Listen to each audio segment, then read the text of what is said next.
Now that Sonyu knows all of this, he's even more worried for her and for Chanyeong.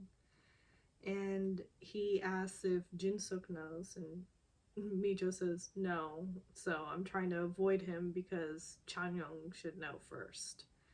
Which, true. And Sonyu is asking her, how are you going to do it? What are you going to do? And she really just doesn't know. And then she mentions wishing that she could end it all by taking all the pain onto herself. And he does look at her. He's clearly not happy hearing her say that, but he doesn't say anything. And I think in this moment, that's the right thing to do. Because, I mean, this is a very serious, charged event happening in their lives, and they've had a friendship for a couple of decades, and they mean something so special to each other. So it's like you can understand why she would say something like that, even though it wouldn't make you happy to hear. Anyway, I'm just sort of glad he didn't say anything to that and just let her be in her emotions, really. Anyway, they start to walk back, and she says that the peonies are beautiful, and he talks about how it might be childish of him, but he hopes that she remembers why he got the peonies. And she's like, oh, your confession? And he says that he can do it again. And she's like, oh, what sad timing. And tells him not to do that it wouldn't be right now. Anyway, Juhi wakes up, hungover, and her mom is just like disgusted and disappointed. And anyway, she asks her, why did you drink so much and where did you drink so much? And that's when Juhi remembers the events of last night. On the way to her mom's checkup, they do stop by the restaurant, but it's closed. Chanyeong's dad is seeing her off. Her mom has packed her a lot of food. And anyway, she gets a text from Mijo while she's on her way. And so she just calls Mijo and she asks her, did Jinsuk's wife end up settling? And Mijo just tells her, like, I'll speak with you tonight. Anyway, Juhi's mom's checkup went well. She's doing good. And Chanyeong has arrived home. She's putting the dishes away in the fridge. And she does go to her balcony and pulls out a cigarette, but then catches herself and looks at it. And she's like, nope, not doing this. So she picks up her ashtray and the cigarettes and throws them away. And she's like, I can do this. And then Jinsuk is calling her, and she does look at the phone, but she doesn't pick up. Jinsuk actually heads over to her office, but it's closed, and he calls her again, and she's not picking up. So, I guess. Anyway, Juhi goes to pay. She's sort of... She doesn't want to go in, but obviously she has to go in. And she gets an earful from this guy. Like, he really lays into her, which is a little shocking because, he is a restaurant owner. He does have patrons over there, and he's just like, you really can't treat a new business owner like that, which, like, I get his frustrations, but I'm also just like, he's a little passive aggressive in the way he does it and somewhat lectury. And anyway, he tells her he'll let her off the hook since she's a neighbor. And anyway, she reminds him of his older sister, which offends Juhi. And Juhi asks him point blank, how old is your sister? And he says 42, and she's like, I'm not that old. And she turns to leave, and he says like, oh, wait, do you want some noodles? And she's just like, the service is bad over here, and I don't like those noodles. I like, and she mentions a different, jampong, I think. She mentions a different dish and leaves. And so then he's just sort of like, why do I feel like I lost? And the server girl, it's not the possible girlfriend one. Um, it's the other girl. She's just like, you probably shouldn't have called her old. And he asks her, well, how old do you think she is? And she's like, at most 37. And he's like, 37? Oh, dang, I made a mistake. And, anyway, I sort of started to wonder over here if maybe he was a little interested, or maybe beginning to be a little interested, like something is sort of piquing an interest. I don't know, not sure, but it was just sort of funny. Um, so Jin-Suk has now come to bombard Mijo at her place of work because nobody's answering his calls, and she did just bombard into his office unannounced, I guess. At least he brought lunch.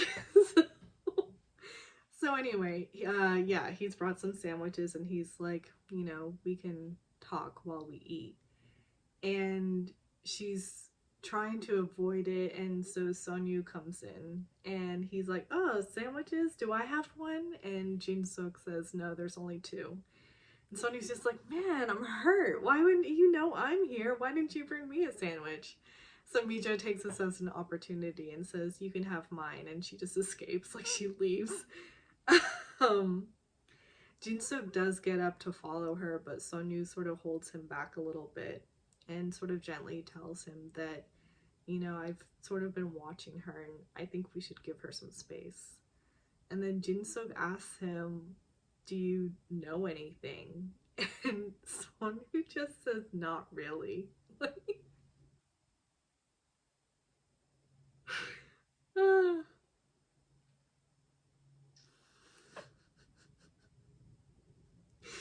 Sonyu's priorities lie with Mijo.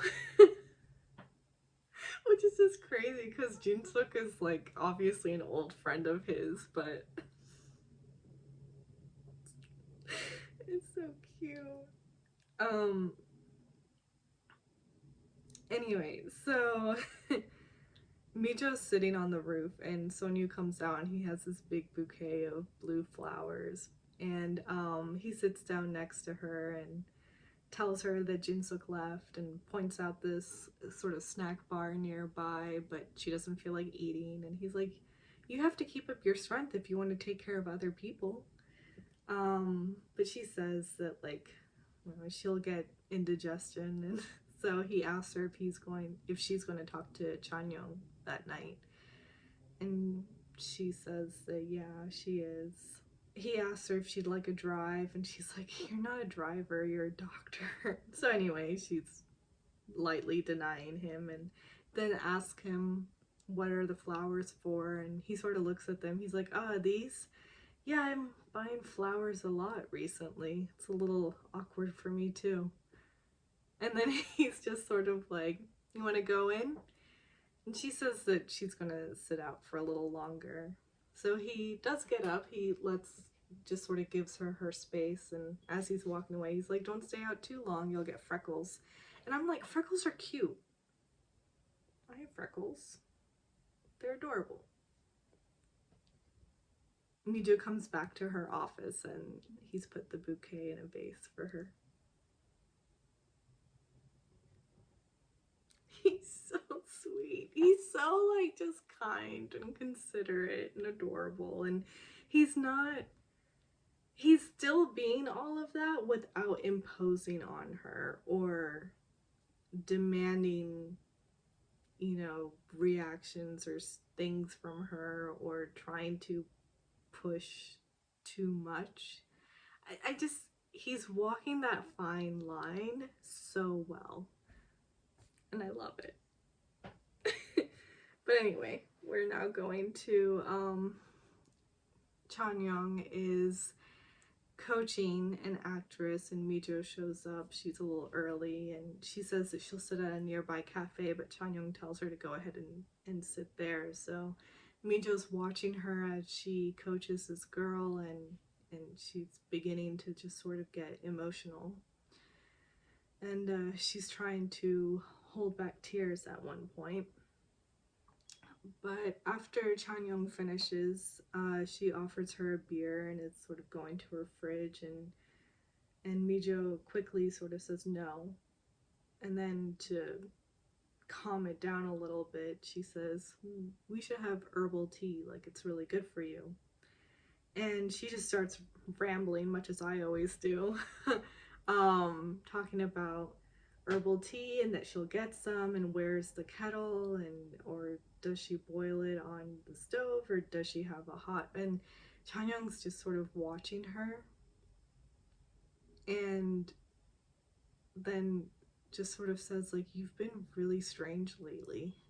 And then we see sort of a collection of small scenes. Sonyu is walking out of his office at the end of the day, and he walks to Mijo's office and sees the bouquet on her desk, and he just looks a little worried. And Jin-suk is checking his phone, and he has calls to Chanyoung that she didn't pick up, but no calls to him. And he puts his phone down, but then does get a call from Sonju. I'm assuming that that's his wife. And then Juhee is grabbing a beer can from the fridge and walks by and looks at her mom watching a drama in the living room, and she sort of smiles softly. And then you see her in her bedroom, and she has a drama playing on her phone, but she's not watching it, she's not focused on it, and the beer is unopened next to her. So everyone is worried. Chanyoung and Mijo are now sitting on her couch, and Chanyoung is asking her what's going on. And Mijo is, I wouldn't say trying to avoid it, more like trying to delay it. And Chanyoung is bringing up, the whole situation with the wife. And anyway, she then says, they say that you change when you're dying.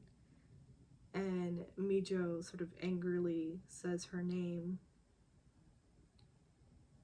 And Chanyoung then looks at her and is like, did I really mess up? Which I wonder if the subtitles were just off over here, because it doesn't quite make sense. Because I thought maybe she was guessing that, like, she's sick, but that wasn't the case, because Mijo then goes on to say, or ask her why she didn't let her know that she got a CT scan. At first, Chanyoung is not saying anything, and then she does say, I guess it's bad. And Mijo is just trying to convince her to go to the hospital the next day for a checkup, and Chanyoung's like, come on, just tell me.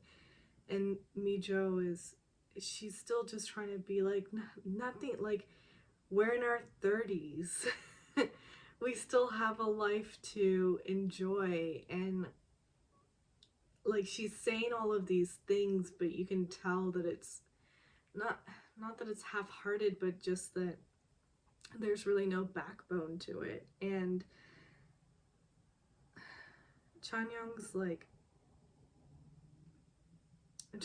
just saying, like, am I fucked? And Mijo's like, you in your mouth. And anyway, Mijo just can't say anything more than, we're only in our 30s. And the episode ends there.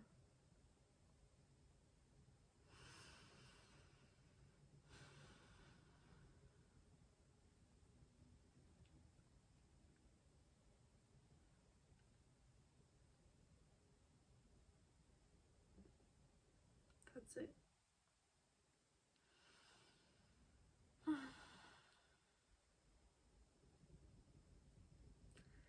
I'll be doing episode 4 soon. So I guess until next time. Because that's about it.